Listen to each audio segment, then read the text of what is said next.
आज का अंश 2 शमूएल 23 अध्याय वचन 27 से 29 ही है। हम एक साथ पढ़ेंगे।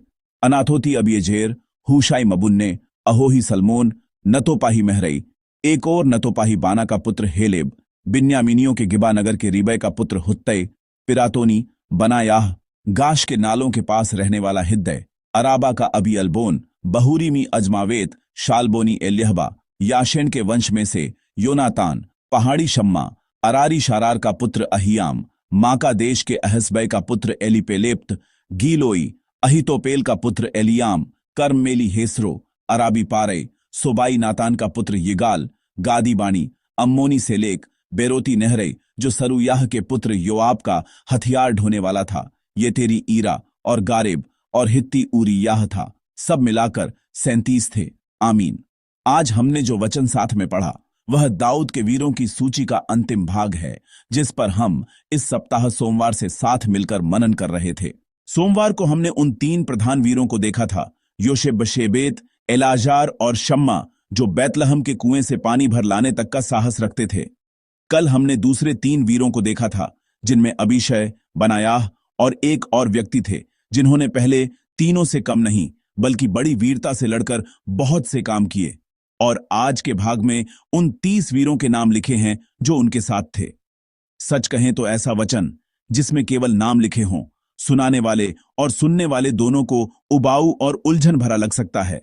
यहां उनके कामों या कथनों जैसी कोई कहानी नहीं है जिससे हम उस व्यक्ति को समझ सकें। बस उनके स्थान और नाम बार बार लिखे गए हैं। इसके अलावा यहां आने वाले अधिकांश नाम एक इतिहास 11 के अलावा, जहां दाऊद के वीरों के नाम इसी तरह लिखे गए हैं, बाइबल के किसी और भाग में दिखाई नहीं देते। यहां तक कि दाऊद के जीवन की पूरी कथा में भी वे कहीं और सामने नहीं आते। इसलिए यह और भी उलझन पैदा करता है। इस सूची को देखते हुए हम सचमुच सोचते हैं कि इस पर कैसे मनन करें और अपने जीवन में क्या लागू करें। कभी कभी मन होता है कि बस इतना कहें, दाऊद के पास ऐसे लोग भी थे, और जल्दी से अगले अध्याय पर बढ़ जाएं। फिर भी इस सूची के भीतर भी बाइबल के दूसरे वचनों की तरह परमेश्वर और परमेश्वर के राज्य के सिद्धांतों को दिखाने वाला अर्थ रखा हुआ है। आज हम उनमें से 2 सिद्धांतों को साथ में बांटना चाहते हैं। पहला सिद्धांत यह है कि परमेश्वर हर व्यक्ति के परिश्रम और समर्पण को देखते और याद रखते हैं, और उनके नाम और जीवन को व्यर्थ मिट जाने नहीं देते। यद्यपि अधिकांश लोगों के लिए यहां केवल उनका स्थान और नाम लिखा गया है, फिर भी बाइबल 2 शमूएल 23 अध्याय वचन 8 से आगे के लेख के अनुसार साफ बताती है कि वे भी दाऊद के वीर थे। उन्हें ऐसे बलवान लोगों के रूप में बताया गया है जो दाऊद के साथ रहे, उसके पास खड़े रहे और लंबे समय तक उसके साथ संघर्ष करते रहे। दाऊद को अपने जीवन भर केवल 1 और 2 शमूएल के लेख को देखें, तब भी 10 से अधिक बड़े और छोटे युद्धों का सामना करना पड़ा। वे सारे युद्ध और वे सारी विजय दाऊद अकेले कभी प्राप्त नहीं कर सकता था।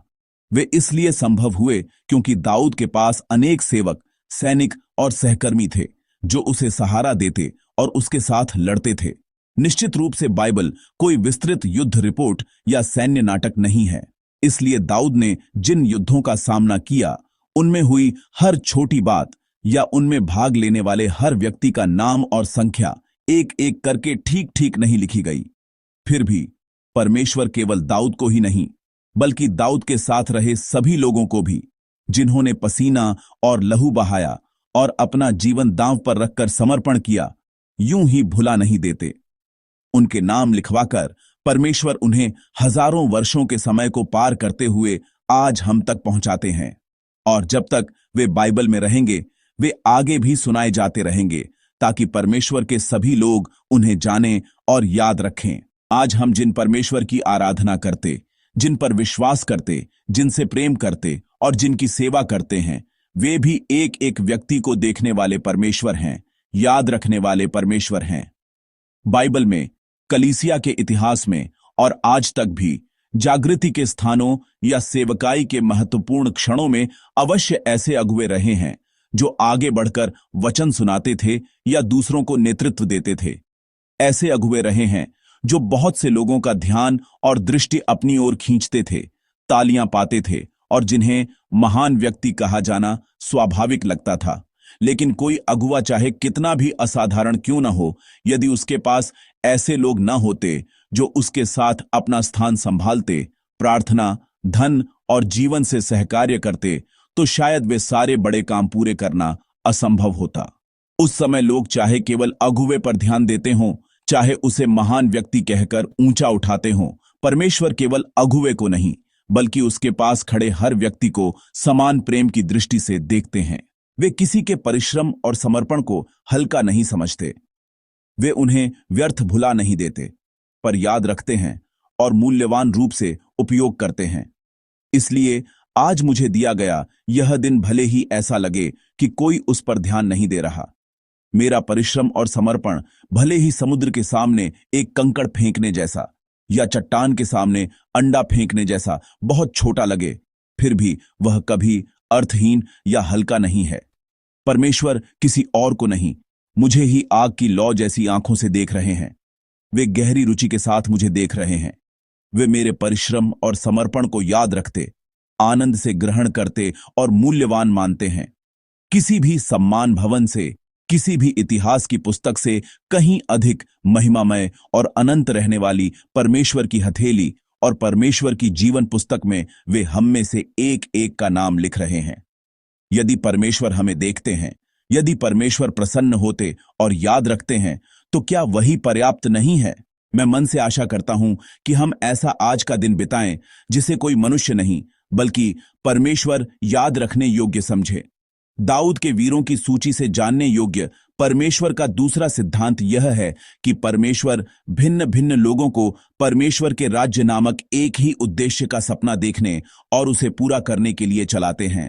आज जिन लोगों को हमने पढ़ा, उनके जन्म स्थान को देखें तो हम तुरंत जान लेते हैं कि वे बहुत विविध पृष्ठभूमि के लोग थे। कुछ लोग दाऊद के अपने यहूदा गोत्र से थे, कुछ लोग इज़राइल के उत्तर से या यर्दन नदी के पूर्व से, दूसरे कई गोत्रों के लोग थे। इस सूची में बिन्यामीन गोत्र के लोग भी थे, जिस गोत्र से राजा शाऊल था, जिसने जीवन भर दाऊद को रोकने की कोशिश की थी। अहीतोपेल, जो दाऊद का सलाहकार था पर अबशालोम के विद्रोह के समय विश्वासघात कर गया, उसका पुत्र भी दाऊद के वीरों में नाम लिखा पाता है। यहां तक कि अम्मोनी और हित्ती जैसे परदेशी भी इन वीरों की सूची में नाम पाते हैं। अर्थात दाऊद की संगति, दाऊद द्वारा बनाया गया राज्य, यह दिखाता है कि वह ऐसी विस्तृत संगति थी जिसमें केवल पूरा इज़राइल ही नहीं बल्कि परदेशी भी समा सकते थे।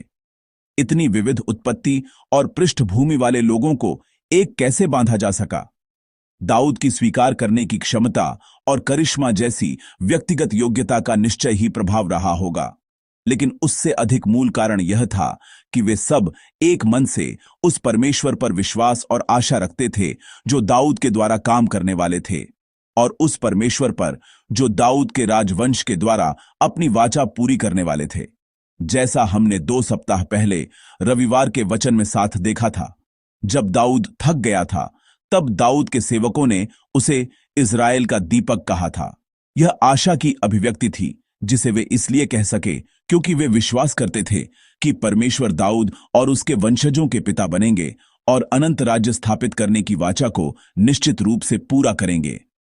उन्होंने इसे गंभीरता से माना और स्वीकार किया था। परमेश्वर अपनी इच्छा और योजना के अनुसार परमेश्वर का राज्य इस पृथ्वी पर स्थापित कर रहे हैं और उसी में मुझे भी भाग लेना है, उपयोग होना है। ऐसी लालसा ने उन्हें एक किया। परमेश्वर द्वारा दिए गए इस बड़े उद्देश्य और दर्शन को पूरा करने के लिए उनका अतीत, उनकी उत्पत्ति, उनके भेद और संघर्ष समस्या नहीं बने। यदि कोई परमेश्वर से प्रेम करता, परमेश्वर पर निर्भर रहता और परमेश्वर की प्रतिज्ञा पर भरोसा करता, यदि कोई परमेश्वर की दी हुई कृपा और शक्ति से जीता, तो वह इस संगति में आ सकता था और साथ मिलकर सेवा कर सकता था। आज भी एक ऐसी संगति है जो परमेश्वर द्वारा दिए गए दर्शन का अनुसरण करती है और परमेश्वर के राज्य को पूरा करने के लिए स्वेच्छा से भाग लेती और सहकार्य करती है।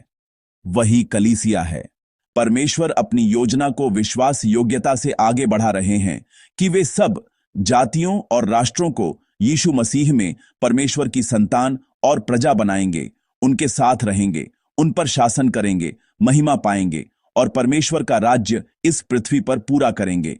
पहले जो लोग यीशु मसीह पर विश्वास करते और उनकी सेवा करते हैं, उन्हें परमेश्वर यही सपना देते हैं और वे उन्हें एक मन वाली एक संगति बनाकर साथ मिलकर उस सपने को पूरा करने के लिए सहकार्य कराते हैं। इसीलिए परमेश्वर के राज्य को पूरा करने में भाग लेना, परमेश्वर के सपने को पूरा करने में योगदान देना, यह उद्देश्य हमारे भीतर की गहरी और बड़ी भिन्नताओं को पार करने और जीतने की शक्ति बन सकता है। उम्र की परवाह किए बिना, पेशे की परवाह किए बिना, लिंग की परवाह किए बिना, यहां तक कि राजनीतिक झुकाव की परवाह किए बिना, यह हमें स्वेच्छा से साथ इकट्ठा होने और साथ सेवा करने योग्य बनाता है।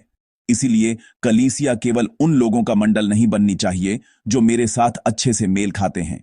स्वभाव, रूप, उत्पत्ति और झुकाव, ये सब चाहे कितने भी अलग हों, केवल इस एक कारण से कि हम यीशु को राजा मानकर उनकी सेवा करते हैं, हम एक हो सकते हैं और एक परिवार बन सकते हैं। यही कलीसिया है, ऐसा मैं विश्वास करता हूं। जैसे दाऊद को दी गई परमेश्वर की प्रतिज्ञा पर भरोसा करने के कारण अम्मोनी, हित्ती और इस्राएली लोग कंधे से कंधा मिलाकर वीर बने, वैसे ही परमेश्वर को प्रसन्न करना और उस परमेश्वर के राज्य को पूरा करना जिसमें परमेश्वर महिमा पाते हैं, इस समान लक्ष्य में हर भिन्नता को स्वेच्छा से स्वीकार और पार कर सकने वाली संगति ही कलीसिया है। मैं विश्वास करता हूं कि परमेश्वर हमारी कलीसिया के द्वारा भी इस परमेश्वर के राज्य को पूरा करना चाहते हैं और पूरा कर रहे हैं, क्योंकि हमारे पास यह आशा और विश्वास है। हमें ऐसी संगति बनानी ही होगी जहां परमेश्वर से प्रेम करने वाले, परमेश्वर की आराधना करने वाले और परमेश्वर के सपने के अनुसार जीना चाहने वाले हर व्यक्ति बिना भेदभाव के साथ हो सकें। यह रूप अपने आप में इस पृथ्वी के बीच, जहां विभाजन और संघर्ष बहुत स्वाभाविक हो गए हैं, परमेश्वर के राज्य को दिखाने वाली पवित्र चुनौती बनता है। यह एक निमंत्रण पत्र बनता है जो दिखाता है कि घृणा नहीं बल्कि प्रेम, क्षमा और स्वीकार अधिक सही मूल्य है। अलगाव नहीं बल्कि सहकार्य और साथ चलना अधिक सही है। और यही वह राज्य है जिसे परमेश्वर चाहते और बना रहे हैं। प्रिय संतों, परमेश्वर की संतान के रूप में परमेश्वर के सपने का अनुसरण करने वाले संतों, परमेश्वर ने उपहार के रूप में दिया हुआ आज का दिन अब हमारे सामने खुल रहा है। मैं आशा करता हूं कि इस दिन हम यह विश्वास रखते हुए कि परमेश्वर देख रहे हैं, परमेश्वर के लिए और परमेश्वर के राज्य के लिए स्वेच्छा से परिश्रम और समर्पण को चुन सकें। मैं आशा करता हूं कि वह परिश्रम और समर्पण और हमारा साथ रहना और सहकार्य करना परमेश्वर के राज्य के सुंदर मूल्यों और सिद्धांतों को सबके सामने दिखा सके।